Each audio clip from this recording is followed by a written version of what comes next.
Hello, welcome to the Everton Daily Live. The day after a disappointing 1-1 draw with Crystal Palace, joined by Patrick Ridge in the studio. I got up this morning, I'll be honest with you, I didn't sleep very well at all last night. I woke up this morning with that sickly feeling of, felt like it defeated me. It felt like it defeated. This was a game that you, or certainly I did, put the City game to bed very quickly on the premise that we'd win this game at home and really grab ourselves. The way the results went over the weekend, only really Forest went against us. We had the chance to plant ourselves firmly in that pack. And we blew it against a team with no manager and 3/4 of their best players not playing. And another really poor performance at home. I've seen a few people on Twitter, we done everything but score. I mean, I honestly don't know what these people watch. I really don't, because it was diabolical, I thought, last night. And then against the team we had to beat. So, I mean, I'm still obviously frustrated with it, but there's just been too many of them games, Pat, where I'm sat there and I'm 1-0 down the road with 15 minutes to go. I've seen people and look at who have, I think we can all have different opinions on football, and we can all share opinions, and that's the great thing about it. And we all can. I'm not saying I'm right, by the way. That's how I'm feeling today. And I think everyone's like valid in this. And the points deduct. I've seen people saying that Goodison felt edgy and nervous. I wasn't there, but you could get the feel of it. As the quiet, the feel, as our manager would say. But I think the issue for me is, and people saying, well, it's nervy because of the situation you're in, and that's because of the points deduction. But on the flip side, well, that type of football and this type of performance was there before the points deduction. It was there against Luton at home in September. It was there for a bit of the Wolves game, to be honest, as well, once we ran out of ideas in that part of the Fulham game, the second half of the Fulham game, to an extent. It was there against Doncaster in the Cup, in the League Cup, way back in August. When Everton have to have the ball, when the onus is on Everton to have the ball, they do not know what to do. And that, I put that squarely at the manager. And that is, he's the type of manager that he is. He's a limited manager. He's very good at setting a team up in a certain way. But the limit is that he doesn't know how. And I don't think it's a stubbornness. I think it's a genuine lack of ability in that sense of how to have a team improve on the football and show some patience. Now, you need better players making better decisions. I totally get that. And part of being a quality footballer or a top quality footballer is making the right decision 9 times out of 10. Kevin De Bruyne makes the right decision 9 times out of 10. But we're not asking for Manchester City. We're not asking for Kevin De Bruyne. We're asking for a bit of composure and some moves and some what looks like it's been worked on the training pitch. We all know we worked on the defence. We all know we worked on the set pieces. Brilliant. Take those to the bank. We've got our special moves that we're getting, our little Tarkovsky's the diagonal switch. We've got the free kick that now leads to another free kick. We've got that in the bank. We've nailed that down. I'm very impressed with the special teams. But the issue is we are literally playing it like it's American football at the minute. It's get 10 yards forward and win a throw-in, or get 10 yards, or try and win a free kick. There was a point in the first half yesterday where I think McNeil turned back to try and win a foul because it's more productive for Everton to win a set piece. And the issue becomes that, fortunately, Everton are very good at set pieces, so they're very hard to stop. We've got a lot of big players who are good at winning battles in the air. We've got Tarkovsky, you've got Onana when he came on. You've got Bramford, who are you're going to make a nuisance of themselves. Dom yesterday winning 17 out of 20 aerials. The issue becomes that from open play, they are just so devoid of ideas. And teams now know that Everton's best chance of creating from open play is high turnovers. Everton are very impressive. I don't know exactly where in the league they rank, but it's in the top 5 for winning the ball back, in the final 40 yards. The issue is you can't do that against a team who is so happy to just let you have the ball, because Palace yesterday weren't trying to play it out from the back. So how do you win a ball back when they're just getting it forward quickly? Yeah. So this is where that lack of not playing an Arna from the start in that type of game is massively on the manager, and it's a big mistake. And I think that's a bigger mistake than even starting Ashley Young over Jack Harrison, which it was a mistake as well. I think the biggest one yesterday was not having that midfield presence who's wanting to show for the ball. The idea is that James Garner does it, but in practicality, I don't think he really actually does it that much when we need him to. Yeah. So look, the manager's got to sort it out now, and it's been all season long, and I don't think it's good enough. And it's a bit of a vicious circle because, in a way, if we hadn't had the points deduction, maybe he'd have been braver because the situation wouldn't have been as dire, potentially.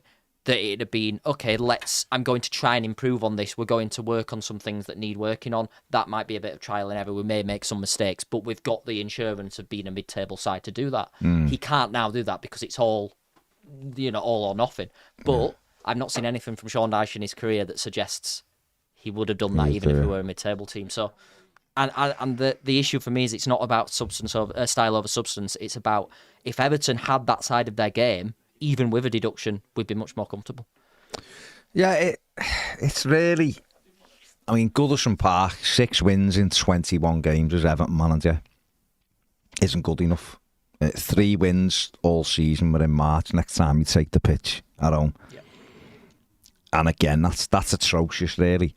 Away, I think he's done a really good job. He's come in and straight away from home, no issue. But the thing that's going to undo him is the home form. There's no... I can't quite get my head round in 2024 where we think Jordan Pickford smashing straight balls through the middle is a tactic. Yeah. I can't... Tarkowski's switch is great, but when you've got 2 lads on the left who don't want to burst forward... Dwight McNeil, there was one in the first half below me where Everton broke. We sprung them and he was racing through down the left. It was clear ahead of him and he stopped and turned back and went in field. And the whole attack broke down because he didn't just see the goal and go for it. And this is the big thing when people have a go at Jack Harrison. I can't get my head around it. Jack Harrison, whether you like him or not, goes towards the goal every time he gets the ball. He's worked under Bielsa for years. Exactly. He just goes with, that's where we have to score, I have to run there. Yep. Like, okay, his end product might not be as good as Dwight McNeil, albeit he's got 3 or 4 goals this season. Dwight has got a couple, hasn't he? But he takes you up the pitch. And I think the manager he made mistakes last night, like you just said. Not starting Onana was a huge mistake. And not starting Harrison, for me, they were the 2 big ones. Because that should have been a game where we're playing a team. Now, okay, we know Oliver Glasner's had input for 2 or 3 days. We know that, but even so, they didn't have a manager in the dugout. They had the 4 best players. 3, 4 of their best players not playing. And they had very little idea how to play either, really. And that should have been a game where they could have took a defeat last night and gone, well, we're getting the new manager and it starts for us now. They didn't offer very much. But we didn't either, and I just looked at it in the first half and thought, if you didn't know anything about the Premier League, and these 2 are in a relegation fight, but I would think these are probably the bottom 2 teams in the league, because that's how it looked. Certainly the first 45 minutes, both teams were absolutely dire. Yeah. And I don't buy into this thing of the excuses that people put out for the manager, to be honest, as in, what else do you want them to do? These players are terrible. I don't buy into that. No, the Premier League footballers, experienced Premier League footballers, they are not so bad that you can't have... It's static football. The fullbacks can't make overlapping runs. Yeah, exactly. There was... I think this is when it was 1-1, so we're chasing the winner, and on both sides we had the winger, the fullback, and the fullback was not making any run. No. Now, I don't necessarily... I'm not going to have a dig at Ben Godfrey. He's not a natural fullback, but he showed with his way he can carry the ball that he at least offers something. Even if he just makes that movement, or you've got 10 minutes to go, you've chased a winner, chuck Nathan Patterson on because you've still got your sub window. And look, I'm not Nathan Patterson's biggest fan in the world, but at that point, why are you keeping Ben Godfrey on the pitch? Really, at that point, you're chasing an equaliser and then chasing a winner. Why are you keeping Ben Godfrey on the pitch? He didn't have a bad game, but he offers nothing in attack. He's a body that allows us to at least have that recovery pace at the back. Yeah. And he can occasionally carry the ball forward. He's not going to do anything with it. But he's not great in the air. He's not necessarily going to win something in the box attacking-wise. So why, when we're chasing a winner, is he not bringing on the attacking natural wing-back that we've got, who... If you're just saying to him for 10 minutes, Nathan, just get to the byline. Doesn't matter if you don't get the ball, get to the byline, create space. Instead, it's I call it. I'm a bit of a rugby league fan. We had this thing in rugby league. It's Wakefield Trinity used to play it all the time. 1-up rugby, where it's just literally one man runs in, takes the 10 yards, and then it's that and that. It's like we do that with the football at Goodison Park, and it's so frustrating to see because these players aren't ever going to be the best players in the world. Yes, they haven't got pace. You know, I pointed a thing about how Wolves create chances with the cutbacks, and I totally understand that you can't necessarily have a player like Pedro Neto in your team who's got the ability to get to the byline just through sheer pace and skill. But when you've got the ball on the edge in the final third, that doesn't need pace or skill. You've got 10 yards to run. This is my thing, is that, and again, and listen, like I've said, just to reiterate this, I'm going all in on the manager here. He's done a brilliant, got to make the right away decision. from home, he's done a brilliant job, but he has not been, like the Decore, this is the big red flags to me with the management team right now. And he might solve it, and hopefully he does, is the home form. It's a huge red flag, isn't it? Yeah. It's a huge red flag. And the second thing for me is there's no style of play at home. Away, great. At home, the style of play, it's like at home when you've got the Corey.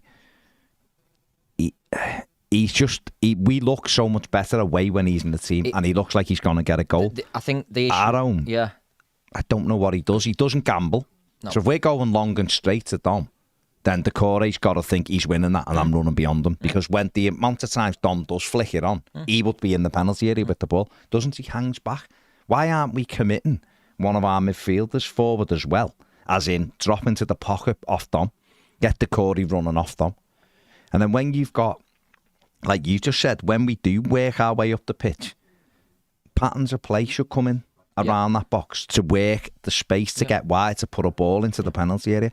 And we don't do it. We're not saying we're all like Ben Godfrey and we can burst from the edge of our penalty area like he did last night. And what was really sad about that moment was, it just showed you if you had a bit of pace in the side, you would have cut through teams like that. He ran from our edge of our box to the edge of their box. And it's normally Godfrey doesn't know what to do. He actually plays a good ball to McNeil, whose first touch is awful. Yeah, his first touch. We do get a corner out of it, and there's at least a build up. That showed us just in one move, 5 seconds, 6 seconds, he just left them for dead. Yeah. And it's like, how have we recruited players with no pace? That again is a mind thing for me. Yeah, it is. But this is the thing. It's also like, we're getting into positions where, like at home, where pace isn't that key. Because we're getting into those positions where it is just about, and I think it's 50-50, it's composure and players' decision making. Yeah, of course. But how do you improve that? Repetition in training, day in, day out. We've clearly worked on the shape, because generally the shape's good. We've clearly worked on the defending is good. But it's like, is it so much that, okay, we've just got to keep working on that because that's all we can do? It's like, have we not reached a point with that where he's comfortable yet that, okay, we've got that in the bank? Or I don't know, maybe introduce a few double sessions so they're doing both in a day. And working on that side of the game. I've said it before, we both said it, getting some fresh blood in your coaching staff. Yeah. To introduce a new way of like, okay, this is what, we're going to work on. How do we get the ball through midfield? Is it just solely reliant on Anana? And if it is, he's got to play.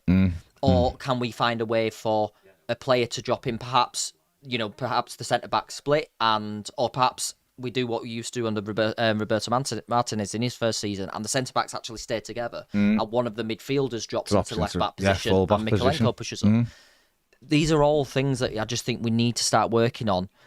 And like I go back to, has the points deduction stopped him? Is he scared to make mistakes because the positions become so perilous? Maybe so.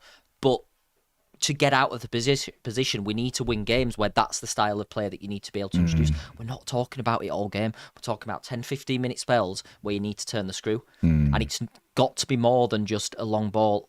Where does our goal come from yesterday? A corner. How does that come about? Because we play a long ball into the box, Dom wins the flick on, and James Garner has the shot. They really should do better with keeper parries wide. Now, that's fine, but 9 times out of 10, that wasn't working yesterday. No. Because if Dom was winning the flick on, no one was there to get it. And it's all right saying, oh, well, it worked that once and we got the goal from the corner, but you're just playing for set pieces. Where's the little moves on the edge of the box? 2024. Exactly. And as much as Dom is badly out of form, and we've all said it before, he can't create goals for himself. The last goal that he scored in the last goal he scored at all, he created it for himself. Harrison played a ball into him on the edge of the box and he's twisted and he's had a shot. That is the type of goal that Dominic Calvert-Lewin usually doesn't score. And we've all been for that. But We're not even getting that chance at the minute. So he's not even getting chances to create something from nothing. And when he is getting the chances that come to him, he's badly out of form as well. So I'm just sick of, and it's been 2 years now, ever since Benitez came in, and I'm not necessarily blaming Rafa for this. It's been this, especially in the fan base as well, it's been like, oh, well, Calvert-Lewin was really good at heading the ball last season, and he's really good at being a fox in the box, so what we're going to do is just put 30, 40-yard crosses into him. So no, look what he's actually good at. Get into the byline and hit it back to him at pace. But this is what I meant about Wolves. Any player, you've got your percentages of any player scoring. And the times that we've done it, against Man City, against Newcastle, have we scored? Decore scored. Yeah. You know, from exactly the same position after McNeil had missed the kick. Then against Harrison City, Harrison scores from that position. You are increasing your percentages so much. The issue is we can't get there unless we do a high turnover. So against teams who have just don't want the ball at the back, which turning up at home they're not going to do. Then what can you do? You know, we played through Crystal Palace in the win at Selhurst Park in November for the winner. That's a really good goal. The third man run from midfield. Even the first goal. Yeah, Michalenko's header. Exactly. We've just not seen him do it. And he scored the goal against Brighton the week before from exactly the same. He's just carry on his run. Where's that happened? Is it the players? Is it the manager? It's probably a bit of both. You know, and I just think that it needs to start being, whether it's we carry on doing the type of football that we can, because that's all they can do, and that's all these players can do, then in that case we've got to be braver. We've got to commit men forward. Or he's got to start working on something that actually means that when we get to the final third, we can play a simple 5-yard pass. I watch teams with some players with less talent than what Everton have got playing good football. I mean, you mentioned Doncaster before. Bottom of the Football League when we played them. Wouldn't have any of their players. Of course you wouldn't. Wouldn't get in the Premier League club. And yet, that night they played some good football and passed us off the park at times. Yeah, in the first half until Garner came. You know, Garner came on. Garner came on at half time and we got a grip of the game and we went on and won it. Still, there's 2 goals in the last 10 minutes or whatever to win it. But so that's inferior footballers playing, being well coached, being brave and creating chances and getting wide and putting things in. And I look at other teams and I think, you know, the manager's done so well setting us up with the structure and so well away from home. But I can't ignore the fact that we have not improved. The 2 things, like I said before, we're terrible at home. And the minute he hasn't got the core, it all goes to shit.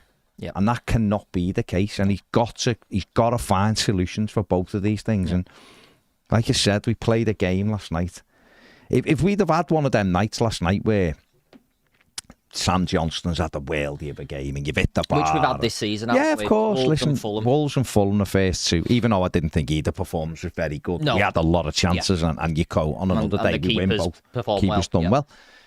Wasn't really that last night at all. We've ended up with 19 shots. If you actually look at them, it's not as if they're flying, you know, great moves. You know, Garner's blazed one over and Michalenko slashed at one and things like that. Yeah, well, 19 shots for 1.6 XG. It's nothing. You know, it's low, right? So it isn't a good. People will try to, you know, this is where stats sometimes you can make it out to be a better performance than it was. We didn't play very well at all last night. But I do think we have got better footballers than what we are showing. Yeah. And I've got no problem. The manager's been successful with his teams in doing a certain thing. But I just think you are playing a very, very dodgy game if you can't win home matches. Yeah, if you cannot win your home games, you're in trouble. And Forest stayed up last season because they were very good at the City ground. Yep. Now, I said this on me match stuff last night. Look at the away games we've got. United, Chelsea, Newcastle, Arsenal, Brighton, Luton. You know, you look at those games that's the and you go, doesn't seem to be many points there. Now, we might go to Brighton at the weekend and win. Because last year everyone thought we'd get bounced and we end up having 5 goals from open play. We end up having a perfect afternoon, don't we? And let's fingers crossed we do that again this Saturday. But when you're just looking on the face of those games, you go, doesn't seem to be many points there. Maybe we can go to Newcastle and they're not playing great at the minute and they haven't got a striker at the moment. We might catch them out, maybe. Luton, a one that you'd look at and go, we should be getting something there. Even though it's a tough game, they're not amazing. Played them twice this season. If we match, no, I know, but then it's conceded 4 set pieces. But then Crystal Palace will say last night they shouldn't have got anything last night, and they did. As in before the game. I mean, not how the game played out. Just before the game, they might have been thinking they just beat us twice already. So I don't think we can look at it like that. But at home, we've got Forest and Burnley and Sheffield United and West Ham, Brentford. They should be 5 home wins, all of them. Yeah. Liverpool will be tougher, of course it will. That'll be a bad one. You never put that off until the last week of the season. But you put that off. I don't think it'll go that late. I don't think either team want to play that the last week of the season. No. But the other 5, we should be looking to win at least 4 of them and maybe draw the other. We shouldn't be there shouldn't be any defeats in them. Well, they can't, and that should be the ones that keep us safe, really. We're in a position where we can't really afford. Like, let's just hypothetically say it stays the same as it is. Yeah. Doesn't get worse, doesn't get better with any deductions. We're going to need those. We're going to need 5 wins. Exactly. And yet, you have a team last night, Rocco, with no manager and 4 of the best players out, and we can't get over the line. So we're going to have to. It's a solution we're going to have to come up with, aren't we? Yeah. Another point that I thought came up last night when we were doing that pushing is, I know obviously there's been a big thing about how Everton are the only team with no penalties. In the Premier League this season, what are we, nearly 30 games now without a penalty or something? Would it be 31 now, isn't it? Leicester away would have been the last one. I don't know. I think with the longest run in Europe. Yeah. 31 or 32 without a pen. Yeah. So, but I did think yesterday, because there was chances, we don't actually run into the ball with a box. So into the box with the ball. Yeah, that's we do run into the ball. Yeah, we run into the ball. So we don't run into the box with the ball. Yeah. So how are you going to get a penalty if you're not doing that? Like, there's obviously examples where but a few games ago, we still had penalties. Something like the 6 most touches in the opposition penalty we had area, more but it's getting less and 23 in the opposition box. Yesterday, that's fine. But what are the touches? They're all fired at headed. Fired into. They're all flick-ons. You're not going to win penalties from that. So it just that came up yesterday. When I was thinking, it's like, what do we really need here? We could just do a lucky break, a penalty. But we've just got, and Harrison, I think Harrison was good when he came on, but what he does, he'll cut back in and he'll try and loft in across from, or no midfielder will make a third round that's the box. The fullback again won't run into the box. Think how many times that in the past we've had Coleman or Baines run into the box. Or Dean Coleman was brilliant at it, just winning that foul in the area. How do we, so how do we change it then? Well, I think again, it's showing that bravery and commitment. Dyche talks about it a lot, that bullishness to think, no, I'm going to make that run. A good example, I guess, would be the goal, the opener against Chelsea. Calvert-Lewin makes a good run off the shoulder. McNeil, I think, is the best, the only time he's found anyone with a pass. It was a great ball. Yeah. That bravery to do it, and then we get the lucky bounce because Decore is kind of followed up. But we're not seeing enough of that, because that could easily actually have been a penalty if Dom. If Dom doesn't get that ball, the tackle was a pretty bad tackle. In theory, it should be a penalty. Yeah. So you've got to make. I just don't see us. We all point at Liverpool and Man City and Chelsea or whatever, and so they get so many penalties. When you look at the players, they do actually look to get into the box with the ball at their feet and draw a tackle. We don't even do that. It's just more of the same. Try and win a corner. So we've just got to show that commitment. Last time I was on here, we both said, didn't we? I don't know what more Dyche can do to improve their finishing, and I still think that is a bit of the case. But what I want to see now, and the stats back this up as well, is just better chance creation from open play, because it's gone down. It's gone down month on month now. In our last 9 games, we're 20th for goals scored, bottom of the league by 2. We've scored 5. Only 1 has come from open play. I appreciate we've played Spurs twice in that run. The irony is, those games are the ones that we've created the most chances. Yeah, we will, because they're open. Spurs, I think we've found in Spurs where their kryptonite and our kryptonite is, we can't defend against how Spurs play because they're just too good when they get it right. But they can't defend against how we play because we're too bullish, we're too big for them. City twice, fair enough. You can't expect everything against City. It's not that you can't expect anything, but you can't expect necessarily that Everton are going to be able to have the quality to cut them open. Not many teams do. But then we played Wolves, Fulham, Villa and Palace, all who have their inadequacies defensively, and we are bottom for goal score. We scored 2 goals less than Sheffield United. And this is in the last 8 games now. Our XG is 11.16 across those games, so we're down at 1.39 per game. So we're 15th in the league. Before that, the 8 games before that, we were 11th in the XG. So we've dropped again. We're dropping. And before that, we were 10th for XG in the 9 games before that. So essentially, as the season's gone on, which is what we said at the start of the season on numbers game and stuff. It's great that we're getting these chances. Great that we're getting these chances at the start of the season. Great that we're building up these expected goals, and we hope that it levels out. The issue was always going to be when teams figure out how to play against you. That it works both ways, and that's what we're seeing as the season's gone on. Everything's dropped off just slightly, but when you're playing fine margins football, that's all it takes.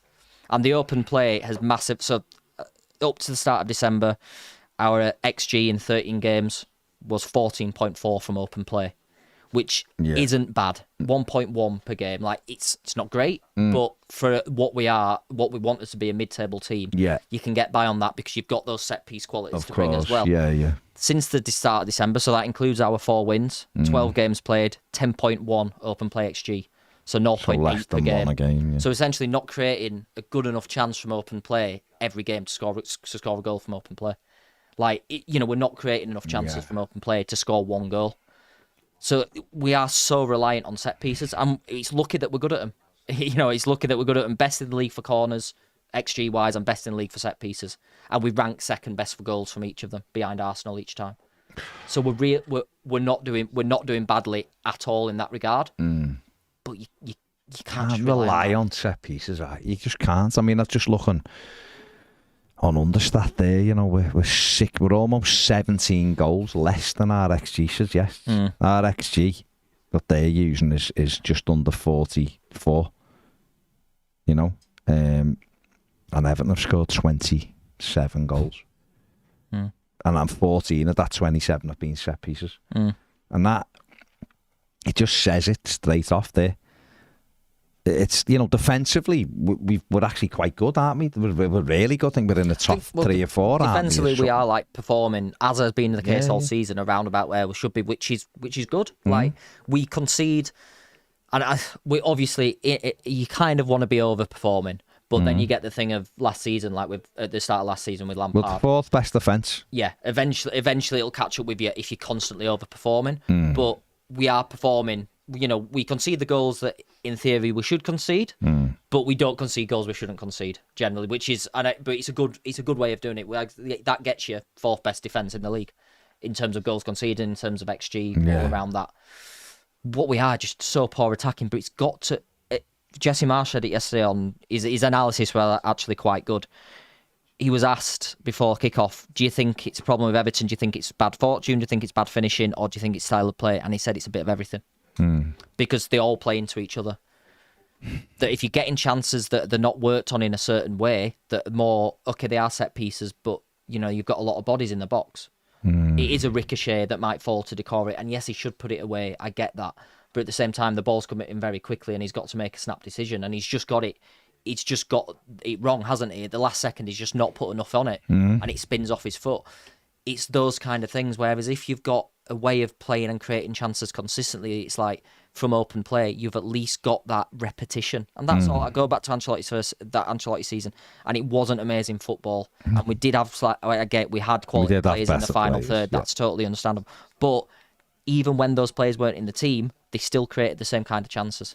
Isn't being a good coach, I'm talking management team here. I'm not just putting this all on the manager, because there's Ian Wone, there's Steve Stone, and there's others involved. Of course there is, the analysis people and everything, and you're all at a team together. But isn't part of doing that job to get the most out of your players, make your team better? That's the part of any coach, whether you're coaching a kids team or you're coaching an adults team or a vets team, whatever. Your job is to get the most out of your team.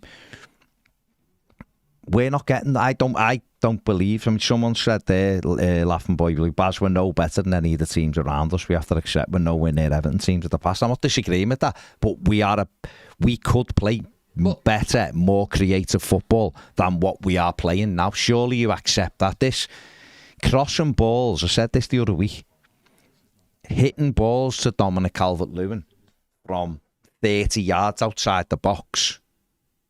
What do we really expect them to do?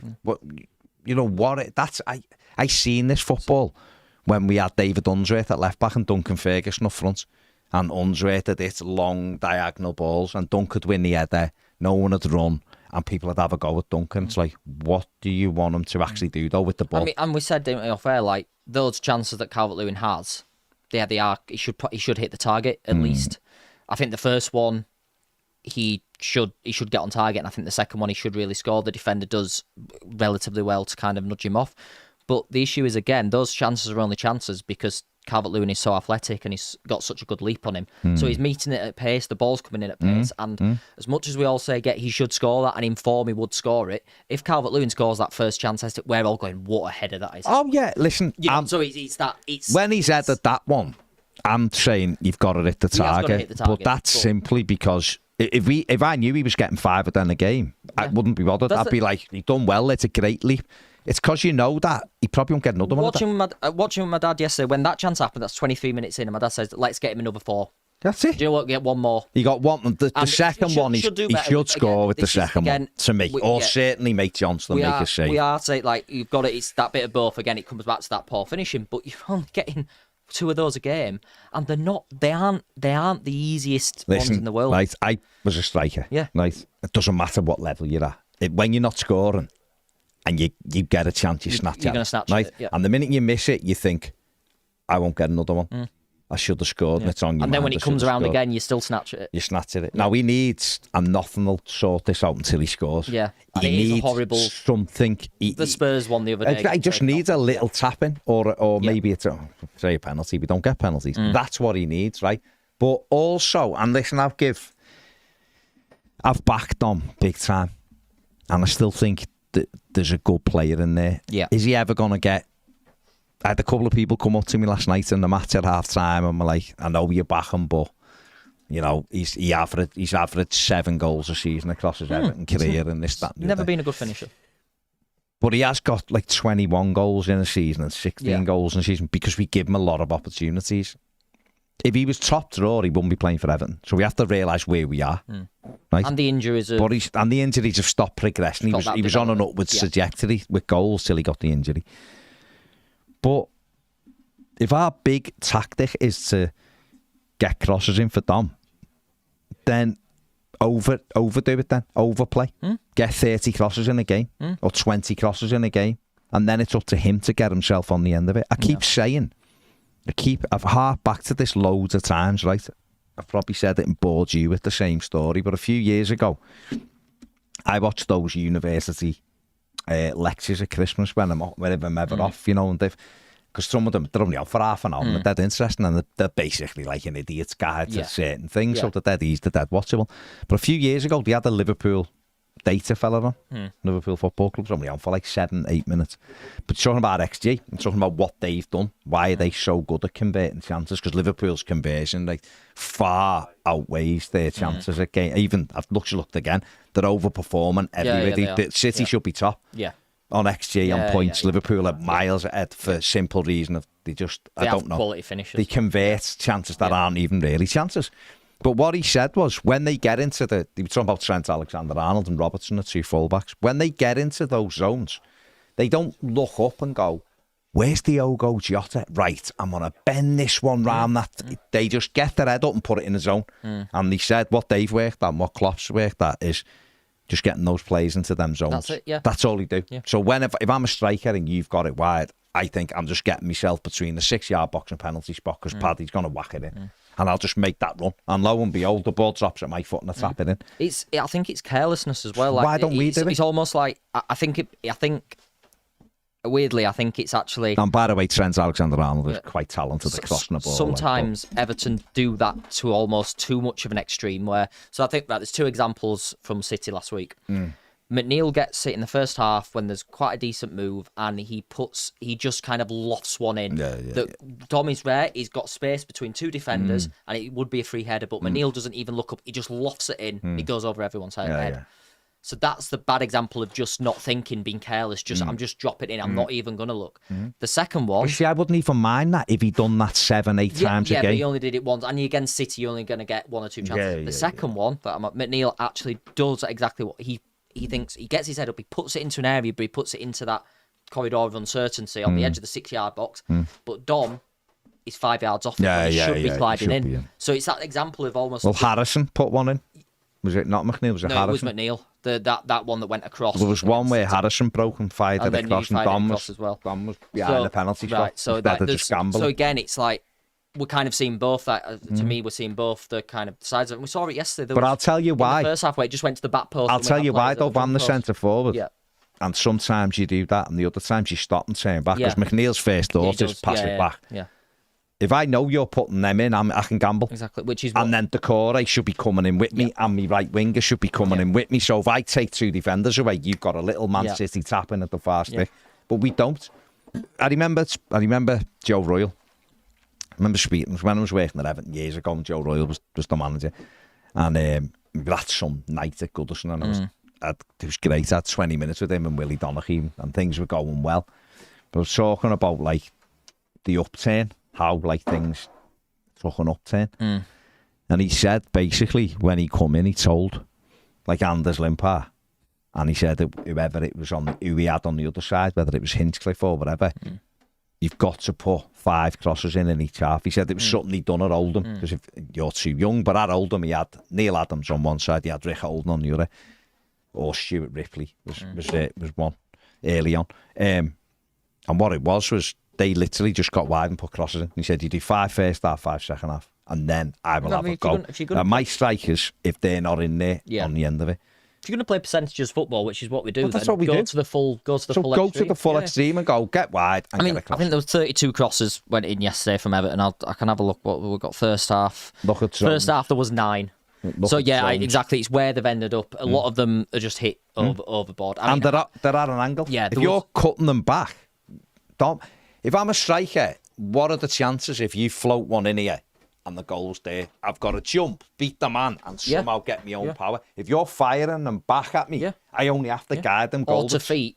Or it's coming in low. I can get across. The perfect example is Mikalenko's opener against Palace at Selhurst Park. Like, that's what you want. And I think Harrison's done it another occasion as well. We've also scored another goal from that. Just from getting to the byline and cutting it within 10 yards of the goal.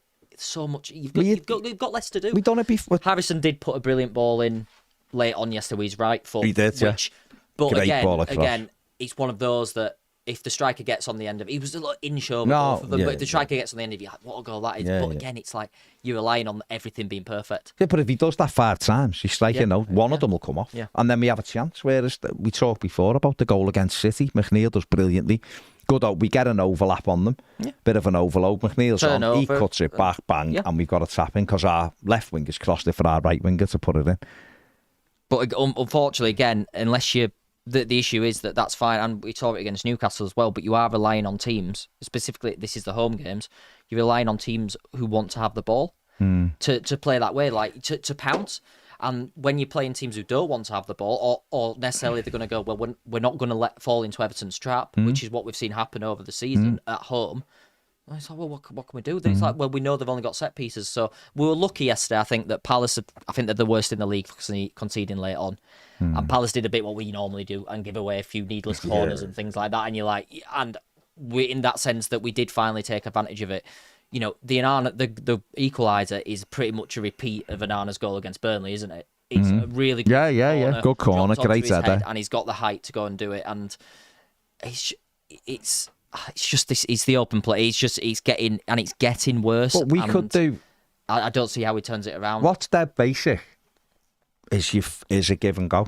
Then if a team sat on the edge of their box in a low block, if you want to call it that, and your fullback's got it, our lot give, knock it off. They give, but they don't go. Yeah, they don't go.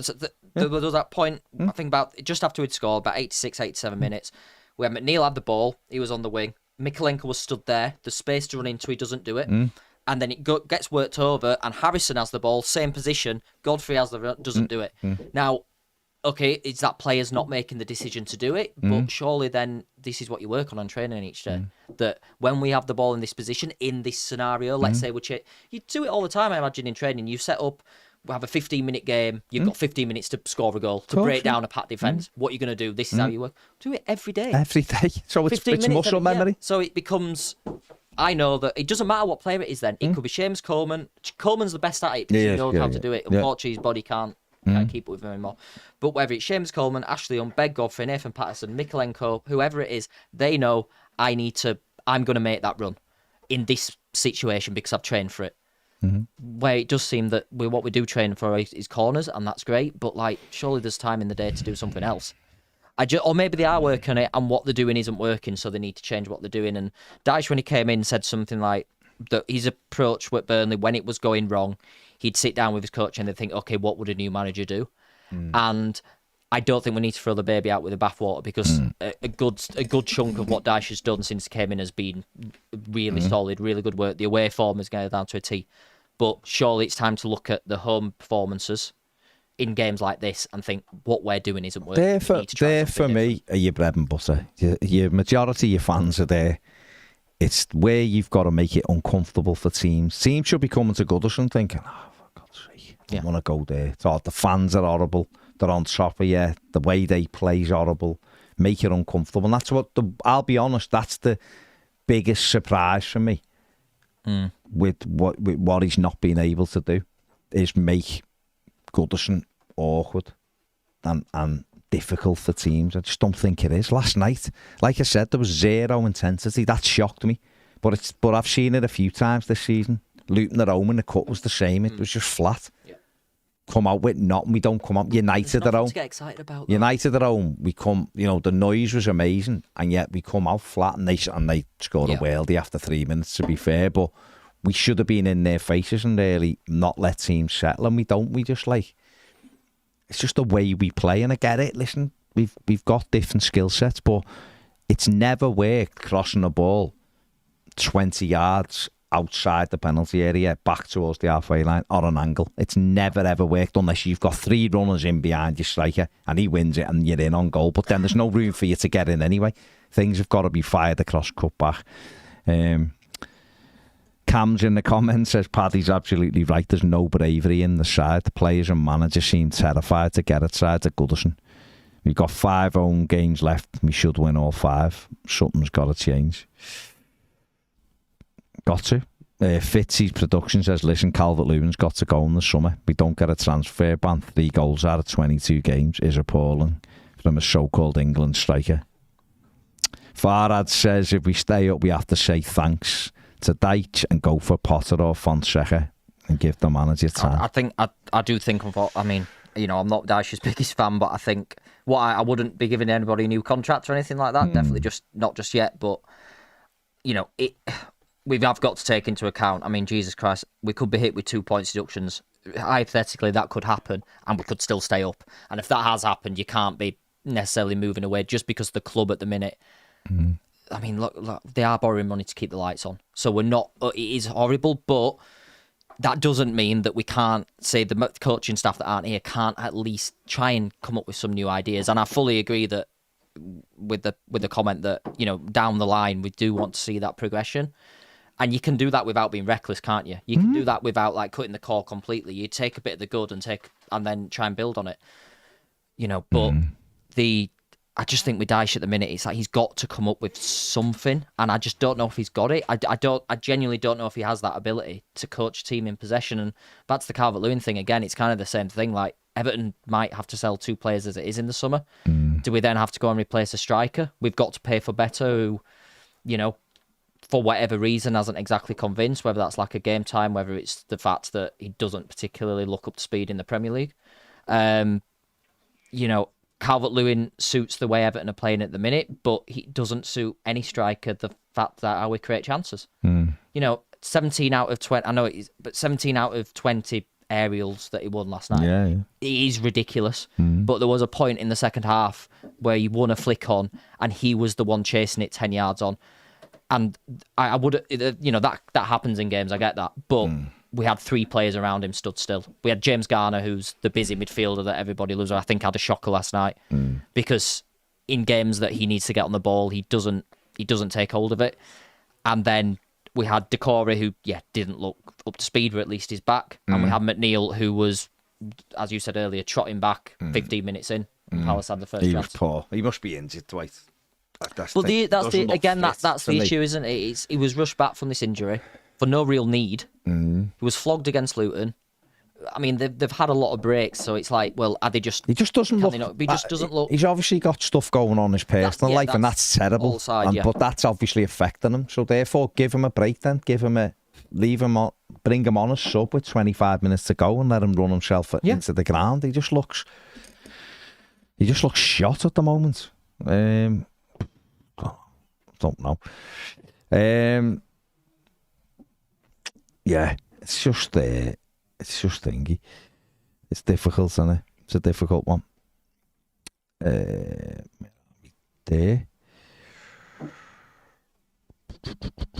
Faza says, what not being funny, what was the point in signing Beto and Chimity?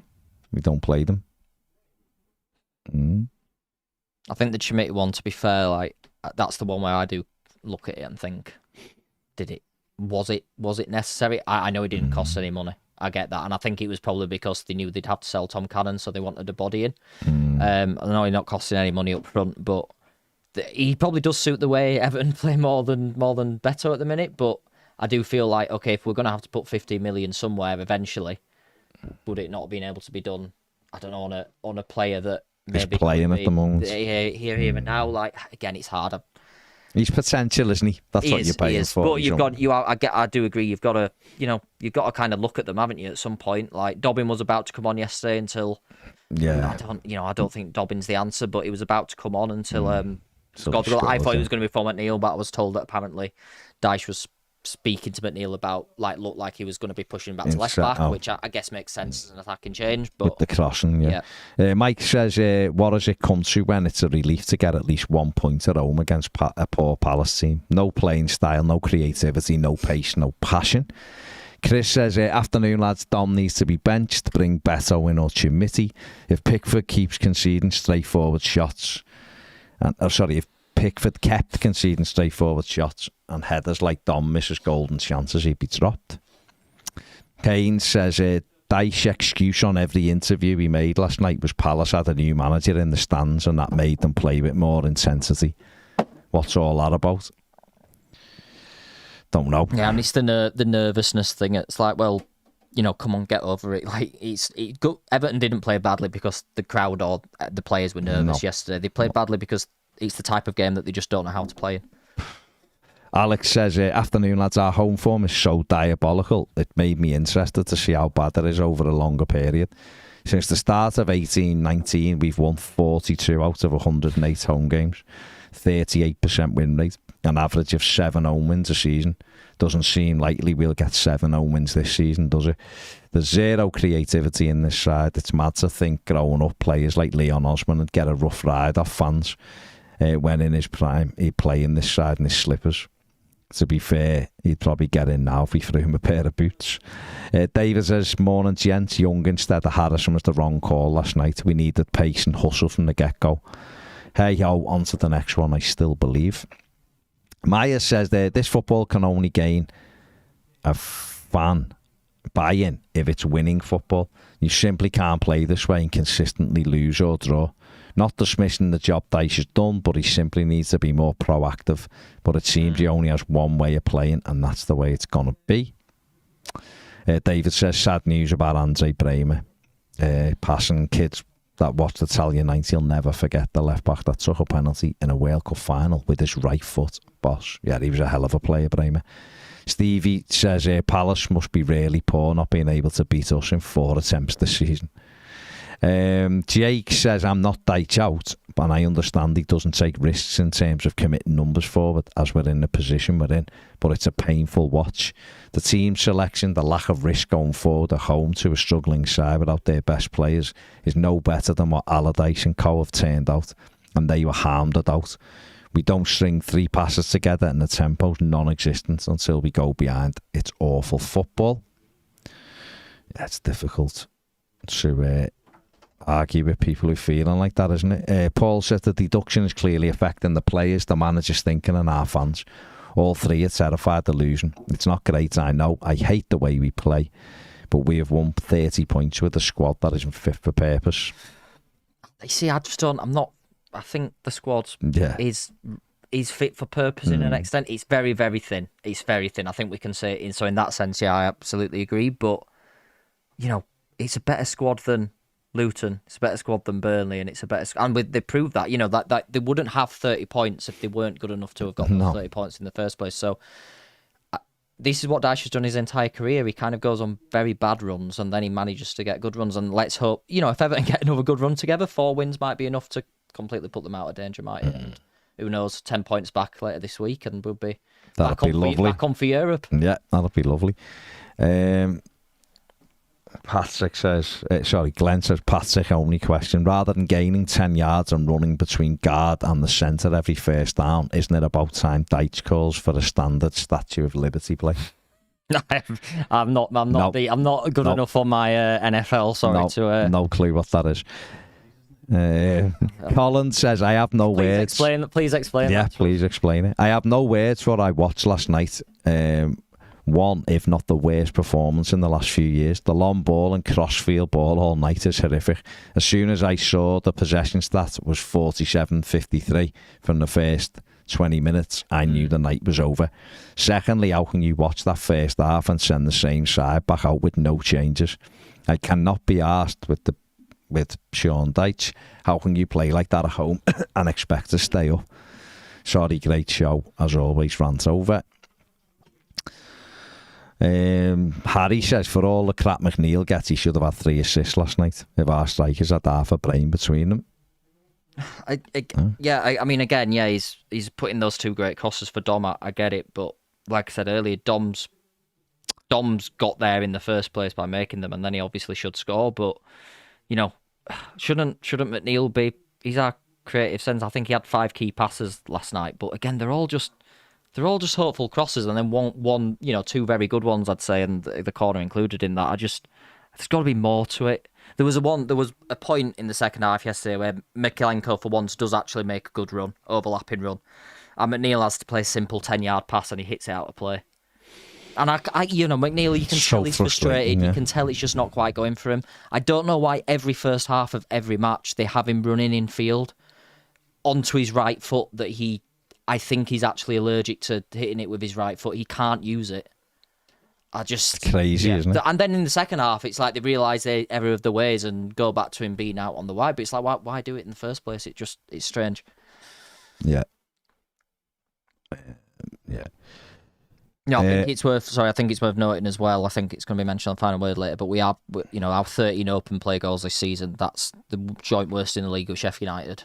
4 fewer than Luton, who are the next worst. That's crazy.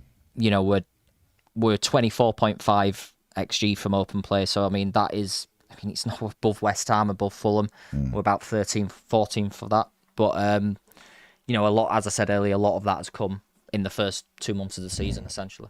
Crazy. Mike, sorry, it's actually 7 wins in 21 Premier League games. Don't be throwing Burnley and Palace at me in the cup because we won a home game. He won 4 home games last season. He beat Arsenal, Leeds, Brentford and Bournemouth at Goodison, and we've won 3 home games this season. 4 add 3 is 7. You went 9, I went 6. It's 7. I forgot about Brentford at home. 7 wins in 21 home games. It's appalling.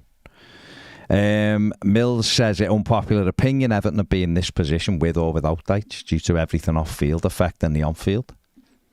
We'll never know, will we? We'll never know. I mean, what we're saying is... Well, be a worse position. We could be well worse, because away from home he's been excellent. It's at home is his big problem, and the way we play at home, he's got to come up with a way of playing it. It's got to be more time on a training pitch, doing patterns of play, crossing from different areas, making runs into the box. Away, I think they're fine away from home. They're competitive in every game away from Goodison. But I can only think of Arsenal last season and Villa and Wolves this season. I think every other game, some will say Liverpool or Anfield last year, but Liverpool or Anfield this year, we had to go and 10 v 10. Like it should have been, who knows? Bainey says, outside of the defence, it was the wrong team selection. Subs came too late. Garner should have stayed on the pitch, and James Garner should have gone off. I think we'd have been a different side if we'd have taken the punt on Barkley. I think Garner was poor yesterday, James Garner, but I think he did improve when Onana came on, and I don't think Idrissa Gueye was bad at all. I just think as a pairing, those two work together. Garner and Garner, they work better together when you don't have the onus on to take the ball in the fight in the opening third and try and do it. I just, like I said, Onana in those type of, I think he should be one of the first names on the sheet anyway, but especially in those kind of matches, you saw once he settled down, I know he's kind of at fault for the goal, but once he settled down, within 2 or 3 minutes, he played one little rash pass that went out over McNeil. After that, he was pretty much spot on with his passing and just kept us ticking over and gave us that presence. Onana should have started, mate. Oh, yeah, absolutely. James says, can't tell fans that Ghana United graduates and Idrissa Gana Gueye played for PSG can't play football. Couldn't understand why we didn't show some composure and play football instead of whacking it long. Stephen says, sad when the best football you see in the week is watching your son play kids football. Passion, move and entertainment. Got to question the ability of these so-called top coaches. This is ugly football at home that has destroyed the match day experience for all Evertonians. Can't blame the Premier League for how Sean has us playing. Whoever our new owners are have to bring in a new manager who has us playing football again. Mike says, I pat, it's Mick from Twitter. Fair to say the big difference between low examples of good passages and link-up play now is confidence. We've seen such differences during individual games. Luton example, started brilliantly, really good tempo, camped in their third, concede and can't repeat the same level. It's also why I think they're clearly much better with the ball away too. But ultimately, we both know Dyche will never be a big possession coach. You know what, Mike? There is some of that, of course, there is confidence, but I don't think anyone's asking for us to have 70% of a ball. What we're saying is, and you might be saying the exact same thing, when we do get the ball in those moments at home, we have to have a way of breaking teams down. It's great, Spurs, we won the ball back more than anyone for the season, 18 times in the final third. I think it was something mad like the most anyone had won it back in the final third since 2020. It was so many times, yet we done nothing with it. We scored 2 goals from corners. From set pieces. We didn't score from the 18 times. We robbed the ball. There's no way of breaking teams down. There's no way of creating a chance. And that's where that's what he has to work on day in, day out. The structure's great, out of possession. They're solid. Defensively, they're good. They're the 4th best team in the Premier League defensively. For conceding goals, you might have give up more. I think to be honest, I think the XA is only 4 difference. Yeah, they're not far off at all. So we're clearly doing things right defensively, but playing for nil and hoping you score a set piece isn't a way to win football matches. It's not, because there'll be nights like last night where you might take your chance, but you've already conceded one, and is that it? Very rarely does it. I know that Spurs game when we scored twice off set pieces, that doesn't happen very often. You might get one, you don't really score 2 in a game. Or if you do, it's few and far. The people point to the hard games we've had in the recent run, and I agree with it, but take City out of it because City are just what they are. But even against City in the first half at Goodison and the goal we scored, we had chances from playing this way that Dyche has perfected, and it's defending from the front and winning those balls. I think we're excellent at that, and all the stats back it up. The high turnovers are great. We've been unfortunate not to turn that into more goals. That comes down to bad decision making, like Garner always shooting instead of passing, Idrissa Gueye, or something just like somehow not going in, which we've had plenty of. But it's those games when teams aren't going to fall into that trap. And we benefited from against Newcastle from them being absolutely knackered and Kieran Trippier switching off twice, and we pounced and we were brilliant at it. But we've got to find a way to create against teams. We've just got to find a way, and it's got to happen. Or let's say again, that everything stays the same with points deduction.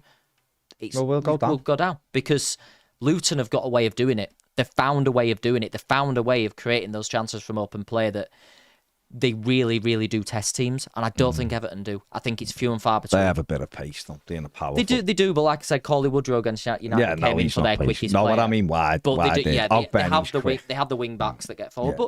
But then maybe maybe yesterday was the time to. I've said this loads of times. A back 3 doesn't have to be defensive. It's just we always make it defensive. But if you've got no one in midfield who's willing to show for the ball, which we didn't yesterday, we have James Garner being busy. That's fine. We have Idrissa Gana Gueye pressing and hassling. Didn't really show for the ball, and we just resort. It's like we switch off straight away and just resort to the long ball. See, really, we could have gone 3-5-2 yesterday. We could have, and he could have had if he'd have played Patterson instead of Ashley Young.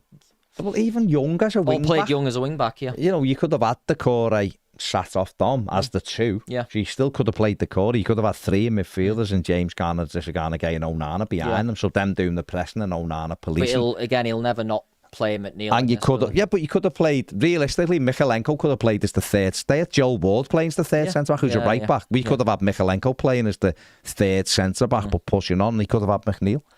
We still could have found that morphs then into a 4. Like we've seen it before. It's just something that I think we're just very. I think the word to describe it all at the minute is static.